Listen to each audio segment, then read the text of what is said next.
Aqui, nesta casa eu me encontrei. Entrei e aqui dentro vi saída. Sim, foi nessa casa de amor que as benesses do labor cicatrizaram minhas feridas. Depois de muitos e muitos passes, estudo e a água da paciência, religar e religuei, filosofiquei, tomei ciência. Aqui, nesta casa de oração, orei, pratiquei o evangelho. Sim, foi nesse pouso espiritual que eu conheci a vida real. Rompi de vez com um homem velho. Depois de muitas e muitas preces, palestras e água da fé, religar e religuei.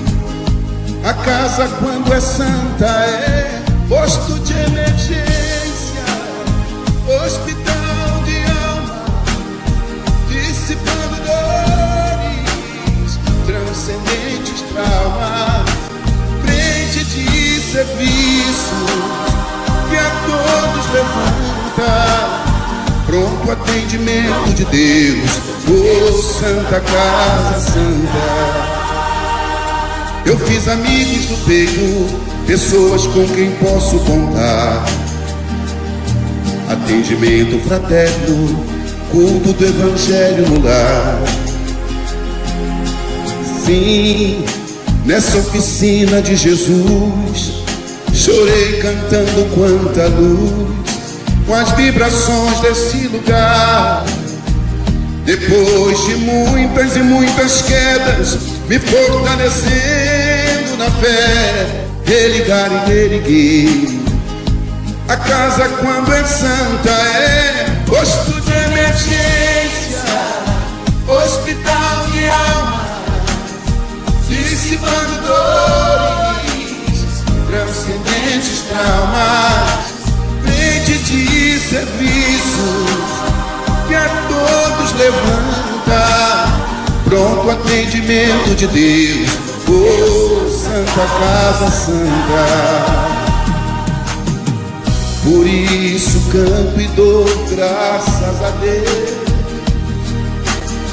secando lágrimas nos olhos meus. Depois de muitas e muitas preces, palestras e água da fé, religar e religuei. Toda casa, quando é santa, é posto de emergência, hospital de alma, dissipando dores, transcendentes traumas, frente de serviços que a todos levanta, pronto atendimento de Deus, oh Santa Casa Santa. Posto de emergência, hospital de almas, dissipando dores, transcendentes traumas, frente de serviço que a todos levanta, pronto atendimento de Deus, Santa Casa Santa. Frente de serviços que a todos levanta, pronto atendimento de Deus, Santa Casa Santa.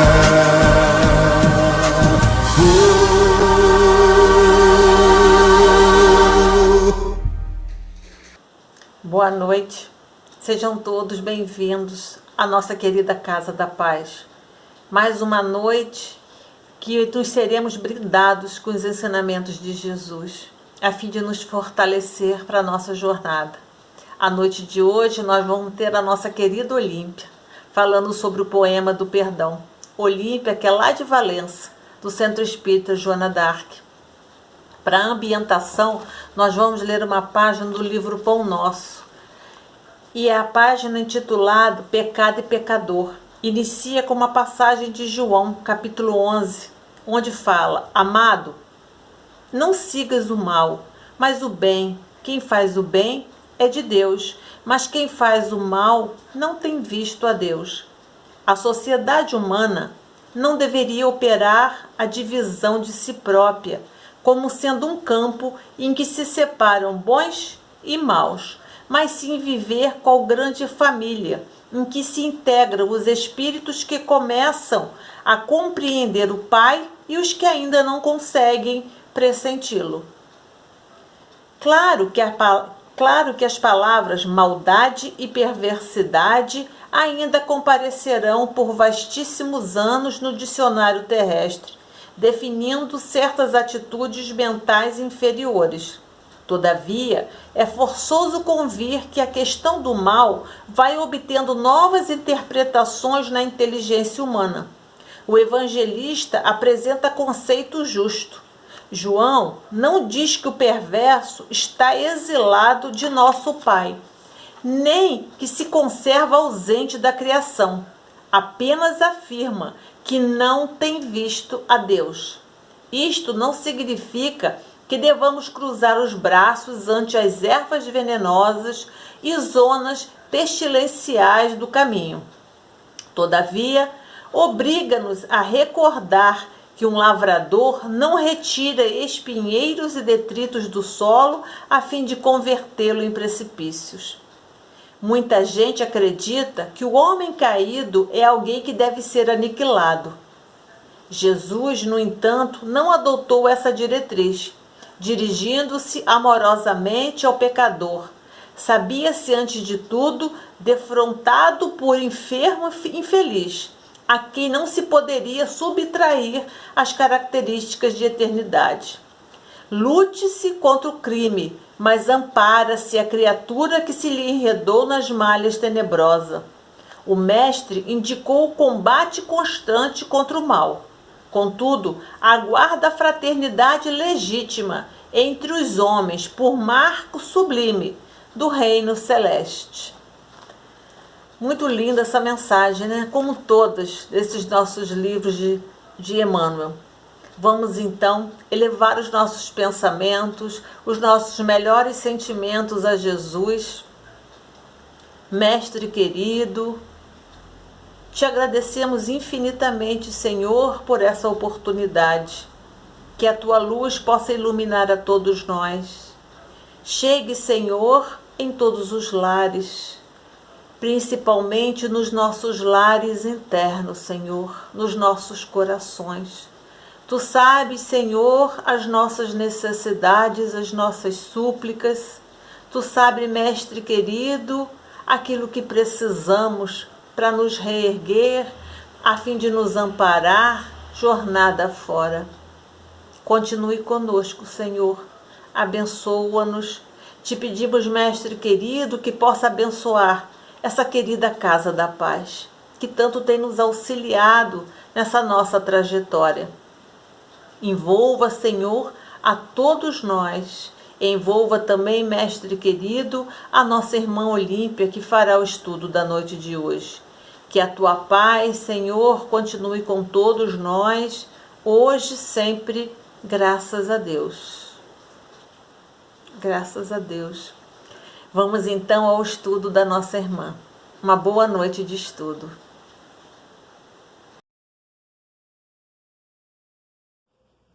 Queridos amigos do Centro Espírita Casa da Paz, é com muita alegria que aqui estamos mais uma vez, agradecendo o convite e desejando que as reflexões aqui trazidas sejam produtivas. Pedimos aos amigos espirituais, sempre amorosos, para que eles nos assistam de forma a podermos adentrar de modo mais profundo no Evangelho de Jesus. O assunto proposto para estudo é o poema do perdão, que está no livro Pelos Caminhos de Jesus, de Amélia Rodrigues. E a começar pelo título, O Poema do Perdão, essa autora já demonstra a sua capacidade ímpar de trazer a beleza das passagens, dos ensinos incomparáveis do grande mestre. Quando Amélia Rodrigues intitula esta lição de O Poema do Perdão, nessas 3 palavras, ela já deixa em evidência a ressignificação do perdão proposta por Jesus. O gênero poético, por suas próprias características, especificidades, traz uma linguagem emprenhada daquilo que é belo, daquilo que é original, daquilo que é inabitual. O texto poético, ele procura dizer, em poucas palavras, o muito, o intenso, o profundo. E, a partir dessa observação, o poema do perdão, nós já podemos também viajar pelas próprias mensagens que o grande mestre nos deixou. São mensagens invulgares, incomuns, originais. O poema do perdão. De maneira tradicional, o perdão ele é considerado atitude de pessoas fracas, de pessoas covardes. O perdão não pertence aos fortes, aos corajosos, aos dominadores. Vejamos, por exemplo, nos filmes épicos, que as personagens muitas vezes têm como escopo uma vingança, e a partir dessa vingança que se mostra a coragem e a grandiosidade de que elas são capazes. E Jesus vem exatamente nos demonstrar que o perdão não é um apanágio de pessoas frágeis, que o perdão ele é um alimento espiritual indispensável para a saúde integral de nossas almas. O perdão, nesse nosso processo de evolução e de aprendizado, ele é um exercício que se apresenta obrigatório todos os dias, porque todos os dias somos convidados a perdoar, a não nos atolarmos em fatos, em sentimentos que não nos felicitaram naquele momento. Não há como evoluir, não há como progredir se o perdão ele não estiver como prioridade das nossas existências. Desta forma, o título desta belíssima passagem do livro poderia ser a beleza do perdão. Amélia Rodrigues, viajando pelo universo de Jesus, pelos seus ensinos, vem nos dizer que há beleza no perdão, que o perdão, ele vai fazer com que a nossa alma ela consiga colocar-se acima daquilo que pode nos manter atados, presos nas faixas mais baixas.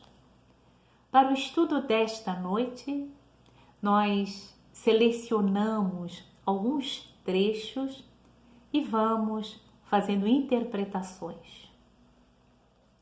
E o primeiro trecho, o primeiro parágrafo que nós selecionamos é: a semente de luz espraiava-se pelas margens das cidades humildes, Cafarnaum, Betsaida, Magdala, Corazim. A semente de luz espraiava-se pelas margens das cidades humildes. A semente de luz, a semente do Evangelho, os ensinos de Jesus, espraiavam-se, eram lançadas, elas eram esparramadas pelas margens das cidades humildes. Margem é aquilo que geralmente fica excluído, aquilo que não se quer dar muita atenção. E Jesus, ele lança luz em todas as direções. E ele vai lançar luz para as margens. Consideremos essas margens como nosso inconsciente, o subterrâneo do nosso eu. Se nós não levarmos em conta as matrizes adormecidas em nós, não conseguiremos elucidar dificuldades que trazemos, bloqueios, complexos. Para ampliarmos o nosso autoconhecimento, é necessário ter a coragem de viajar pelas margens. Esses espaços ignorados, de propósito ou não, esquecidos. Porque se não fizermos isso, corremos o risco de vivermos sempre na superficialidade e assim nós viveremos à margem de nós mesmos. E Jesus tinha essa coragem ímpar de provocar um conhecimento das margens. Por isso, a semente de luz espraiava-se pelas margens das cidades humildes. A semente de luz obrigava-nos a não mais ignorarmos aquilo que era fundamental ou continua sendo indispensável para nós expandirmos a nossa mente rumo à nossa essência divina. E nesse caso, a semente de luz, ela se abria em flor para o lado do perdão, aprender a perdoar. E continua Amélia Rodrigues: um sopro renovador alargava-se em todas as direções, atingindo as mais diversas paisagens dos corações humanos. Um sopro renovador. Se nós pretendemos, se é intenção nossa incursionarmos pelo Evangelho do Cristo, é necessário que a cada etapa um sopro renovador aconteça dentro de nós, renovando-nos, modificando-nos pensamentos, fazendo com que aprendamos a dissipar preconceitos.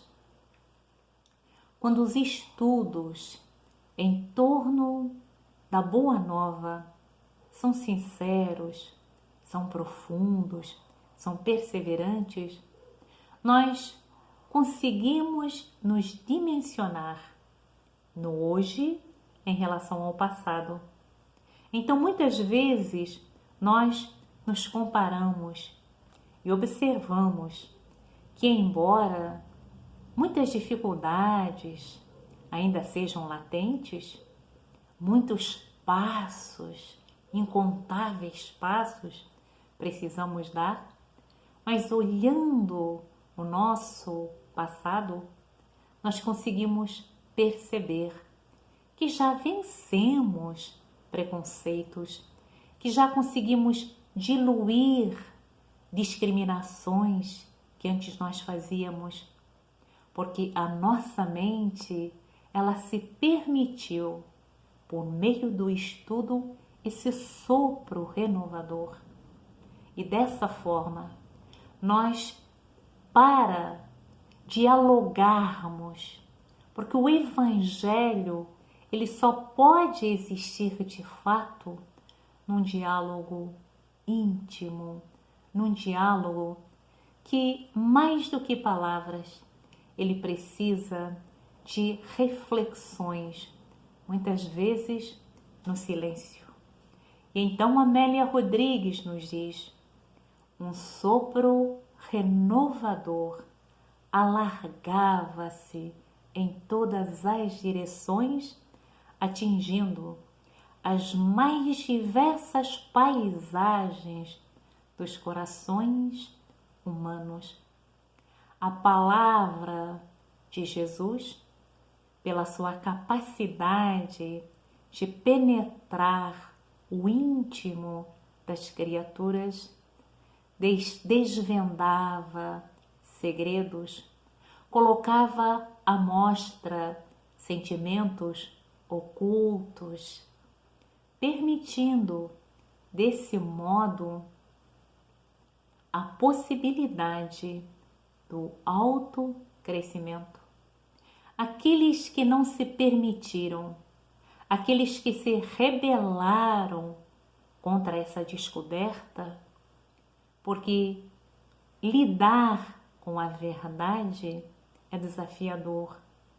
Então, muitos preferiram se voltar contra o Mestre, a terem que admitir que precisavam fazer mudanças. E acontece conosco. Se diante de desvendamentos, de revelações do nosso mundo íntimo, nós não estivermos dispostos a transformações, nós ainda escolhemos nos voltar contra as pessoas, contra as situações, escolhendo o caminho de vítimas. E isso emperra o nosso progresso. E isso acontece com os poderosos da época. Vejamos, por exemplo, como Amélia Rodrigues nos traz essa questão. Diz essa autora de escrita tão bela: a calúnia insaciável seguia-lhe os passos, abraçada a inveja doentia, enquanto o amor, em canção de rara e profunda sabedoria, esparzia as dádivas da esperança, modificando as estruturas do comportamento humano de quantos se lhe acercavam. A calúnia insaciável.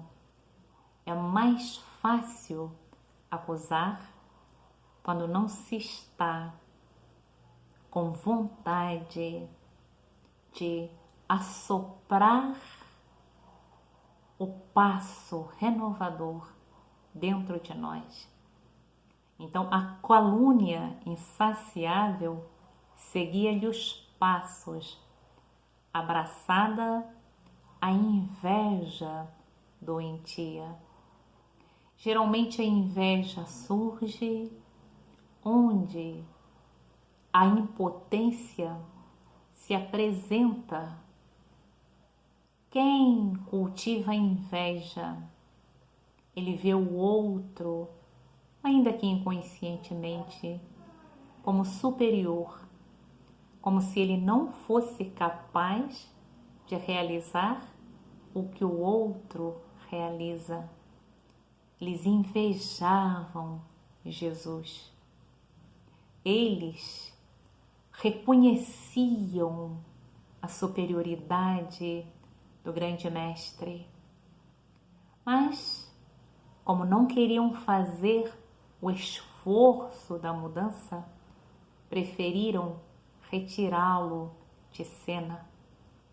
Aparentemente seria mais fácil do que mudar, não compreendendo que eles atrasavam seu próprio progresso e tornavam a história própria muito mais difícil, de consequências dolorosas. E é o que acontece quando não se perdoa. Quando não se perdoa, se escolhe uma permanência naquilo que é desagradável.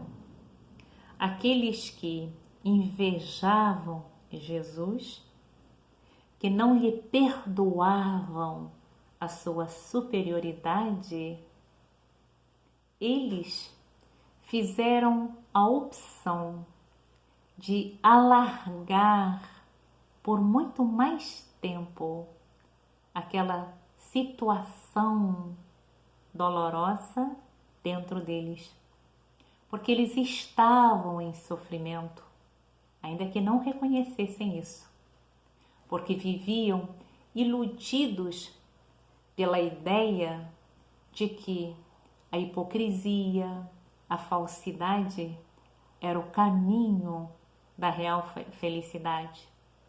Então, eles prorrogaram o seu próprio percurso de libertação. E muitas vezes nós também fazemos essas escolhas de adiar, de postergar a nossa libertação, permanecendo naquilo que foi malogrado. Porque seria de nos perguntarmos por que nós insistimos em ficarmos em zonas enlameadas que não foram felizes? Por que nós temos esses apegos?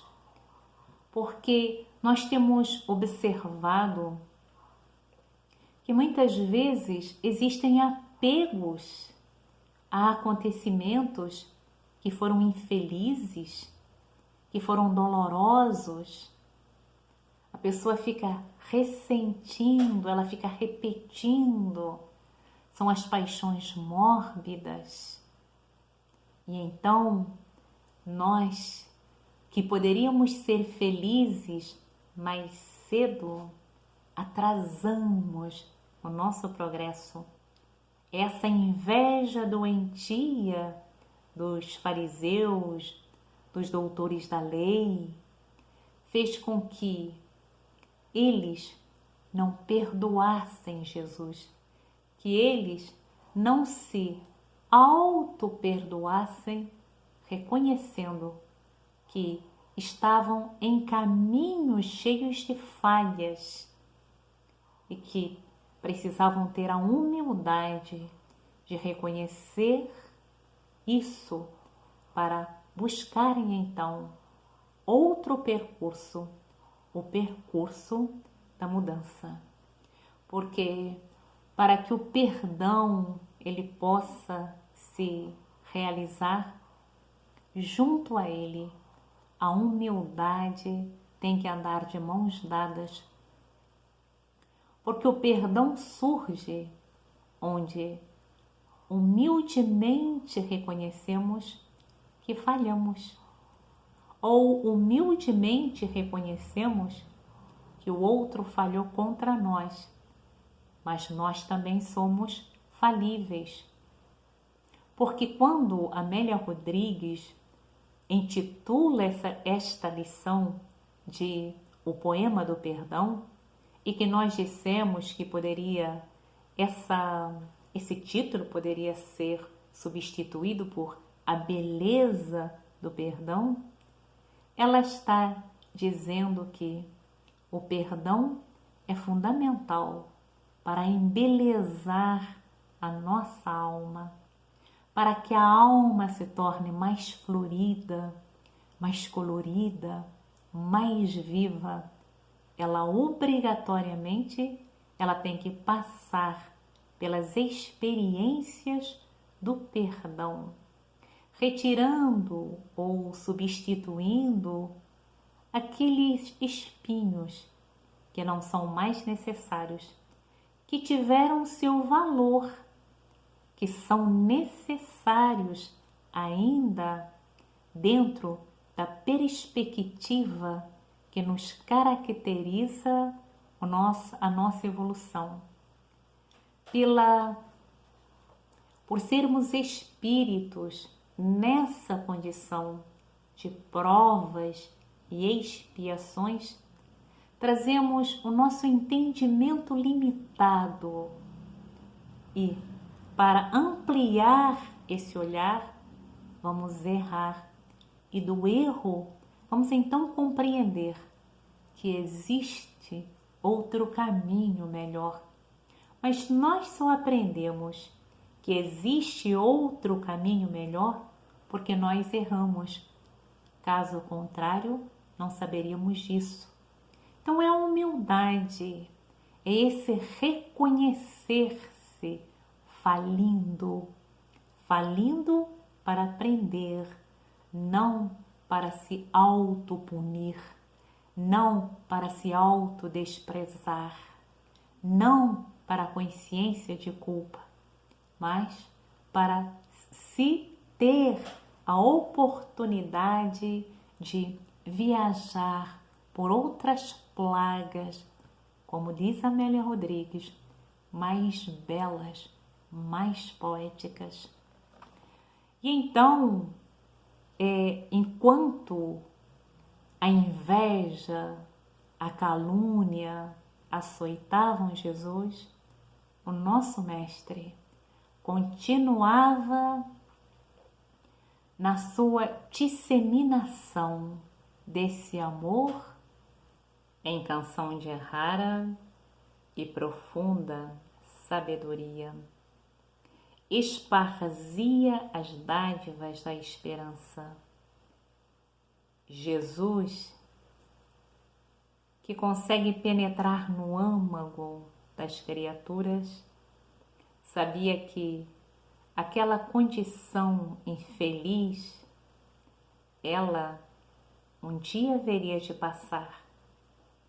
Então Jesus apresentava sempre o que deveria ser, o que no futuro será comum a todos, a todas as criaturas. Uma vivência em harmonia, em amor.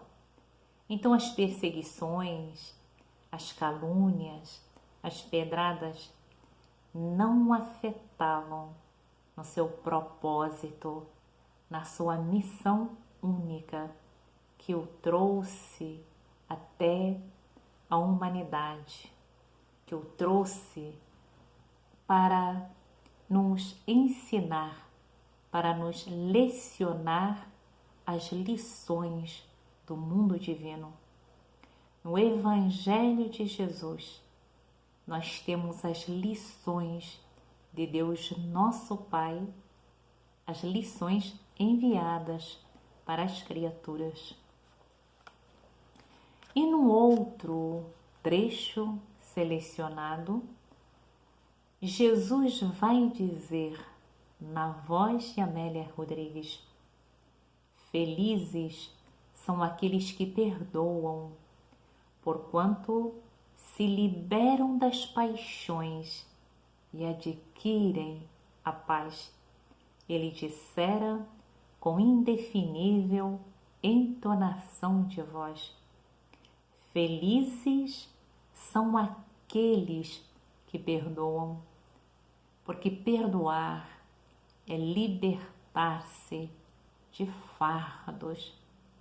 E esses fardos, eles podem ser de um dia, pequenas coisas, pequenos aborrecimentos, que se não forem substituídos pela compreensão, se não forem trocados por ideias felizes, vão sendo guardados e vão formando margens dentro de nós. É quando surgem muitas vezes desencantos, desânimos, e nós não sabemos identificar de onde eles vieram. São entulhos. Às vezes acontecem enchentes, tempestades, e as enchentes trazem um monte de lixo. E a gente pergunta de onde veio tudo isso. Mas dentro do nosso interior, nós podemos estar acumulando um monte de lixo. Então nós temos essas mágoas, esses ressentimentos cotidianos, e que muitas vezes eles ficam guardados, eles não são diluídos, porque alguém pode, num primeiro momento, se aborrecer, alguém falou alguma palavra mais áspera, a pessoa se aborrece, mas depois, ao chegar em casa, ela revê aquela cena, ela pode chegar à conclusão de que ela foi responsável, ela pode dizer: eu fui responsável pela atitude do outro, fui eu que o provoquei. Então ela dilui o acontecimento. Ela também pode ainda compreender que o companheiro ou a companheira que lhe disse aquela expressão, ele poderia estar vivendo um momento menos feliz, então compreendeu, diluiu. Mas muitas vezes a pessoa silencia, mas ela não dilui, ela não substitui, e ela vai se empanturrando dessas emoções mais doentias. Uma mágoa daqui, uma mágoa dali, ela vai se sobrecarregando. Mas Jesus dizia: felizes são aqueles que perdoam, porque se liberam das paixões e adquirem a paz.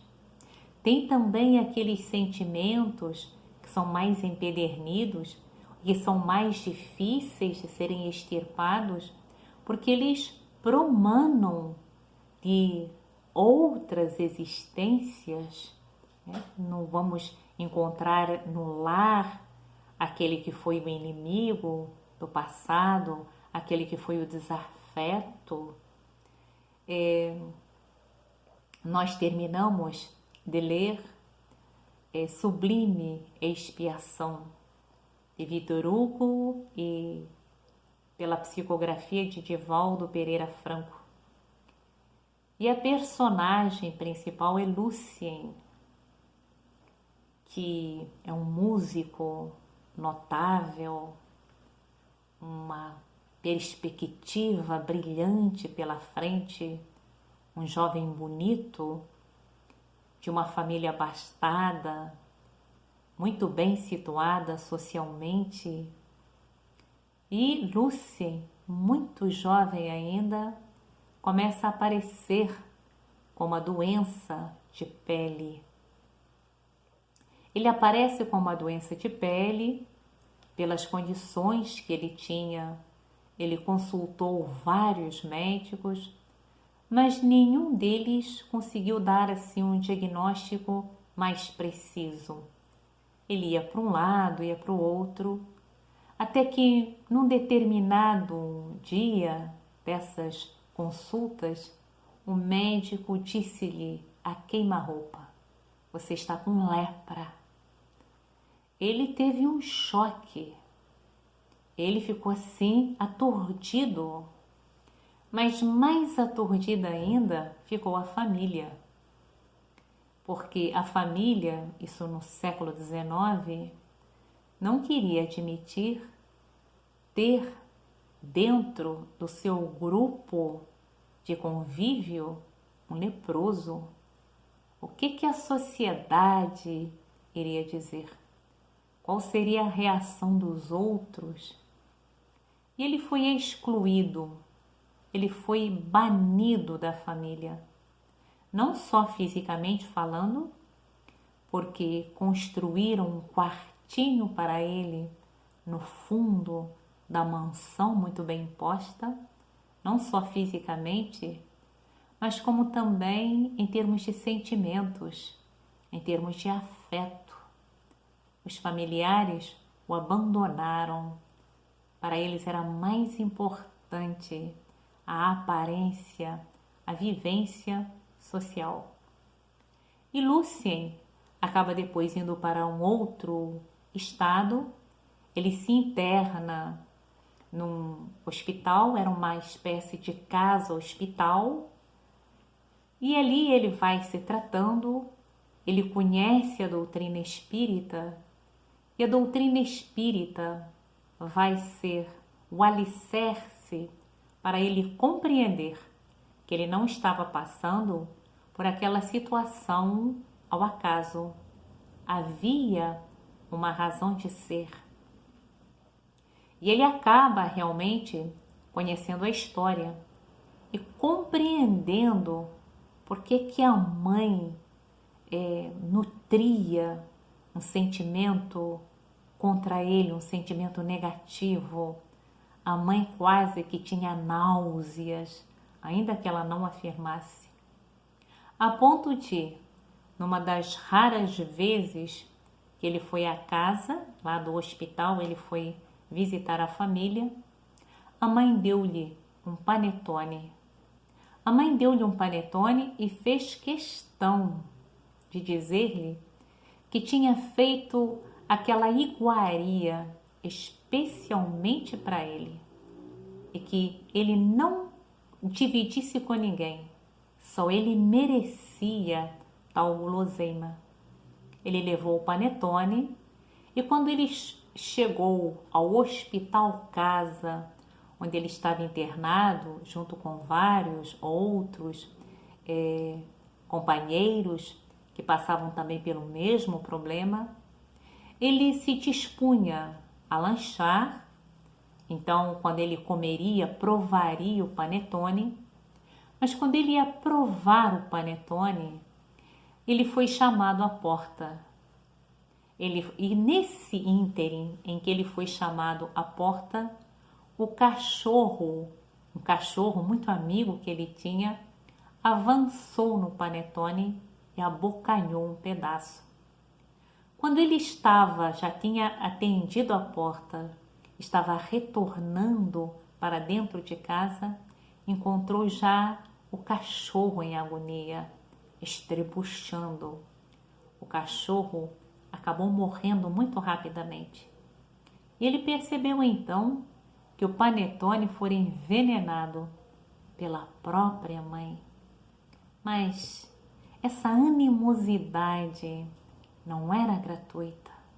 Essa animosidade vinha de uma existência pregressa, onde Lucien, como músico, já músico naquela época, ele era irmão, na época, ele era irmão da mãe, ele matara a própria mãe na frente da irmã. Eles eram irmãos e ele matara a mãe na frente. Na época, a irmã ficou completamente desnorteada. Então, esse perdão que nós precisamos realizar, esse perdão que só acontece no íntimo, que é esse diálogo e que nós não podemos, intransferível, ele muitas das vezes ele vai exigir muita força de vontade para vencer, porque ele está enraizado no espírito, como era o caso de Lúcien e da mãe. O perdão, ele exigia um esforço grande, mas Lúcien, nessa reencarnação, ele consegue libertar-se desse sentimento. Ele perdoa a mãe e compreende que a ação dela tinha razão de ser, que com certeza ela não faria aquilo se no seu eu profundo não houvesse motivos. Quer dizer, a mãe não sabia explicar porquê, mas alimentava contra ele um sentimento de repulsa. Então, o perdão, ele liberta. A mãe adoecia por causa disso, por isso Jesus diz: felizes são aqueles que perdoam. Felizes, o perdão traz beleza. Por isso Amélia Rodrigues fala o poema do perdão, a beleza do perdão, porque o perdão perdoa, o perdão liberta, porquanto ele permite a liberação das paixões e da paz. Ele dissera: a extraordinária melodia do perdão alcançou a acústica dos ouvintes, qual brisa balsâmica, acarinhando a ardência das emoções, acarinhando a ardência das emoções. Mas Pedro, vejamos que falar em perdão, Jesus vinha com essa proposta de ressignificação, de ampliar o entendimento sobre a existência humana. E Pedro, acostumado ainda na lei antiga, ele vai indagar. Quantas vezes, porém, indagou Pedro, perdoarei ao meu próximo 7 vezes? Que era exatamente a orientação da lei antiga. Havia na interrogação do discípulo toda uma tradição ancestral e os laivos das humanas paixões que sempre estabelecem limites nas realizações mais elevadas. Vamos supor que houvesse alguma lei que estabelecesse o perdão até 7 vezes apenas. Quanta estagnação aconteceria? Quantos erros nós cometemos são incontáveis, mas Pedro ainda estava na mentalidade ancestral, limitada, restrita. É o que acontece também com aquele que não quer perdoar. Traz a mente limitada, a mente cerceada, porque ele se recusa a ir mais além, como se o universo só pudesse atender aquilo. Muitos dizem: eu perdi algo, eu não perdoo, ele me roubou isso, eu não perdoo. Mas o universo é infinito nas suas possibilidades. O universo, ele sempre pode nos oferecer mais e melhor. E Jesus responde: não apenas 7 vezes, Simão, porém 70 vezes, 7 vezes, e não será o suficiente em relação ao ofensor que teima em nos magoar. Então Jesus diz: não apenas 7 vezes, Simão, porém 70 vezes 7 vezes, e não será o suficiente em relação ao ofensor que teima em nos magoar.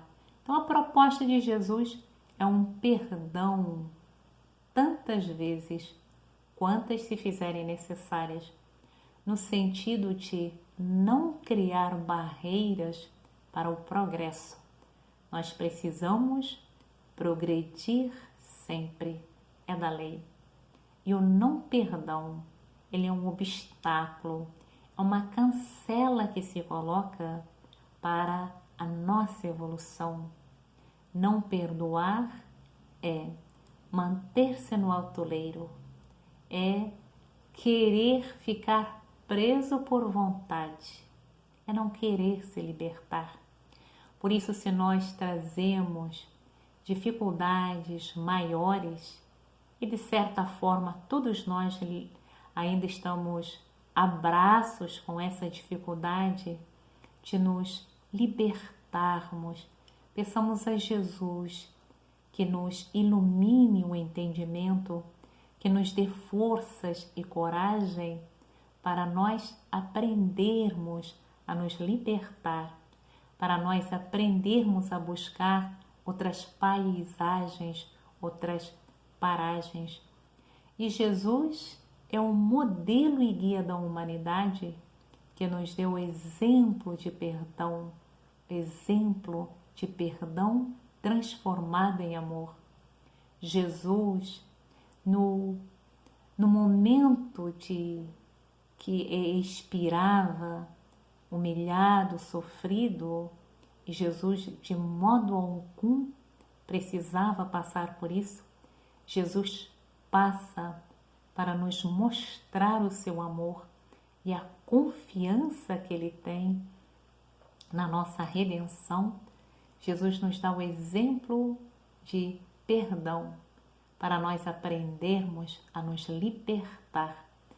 No início do ano é comum nós fazermos assim promessas para nós mesmos de nos melhorarmos, de abandonarmos velhas práticas.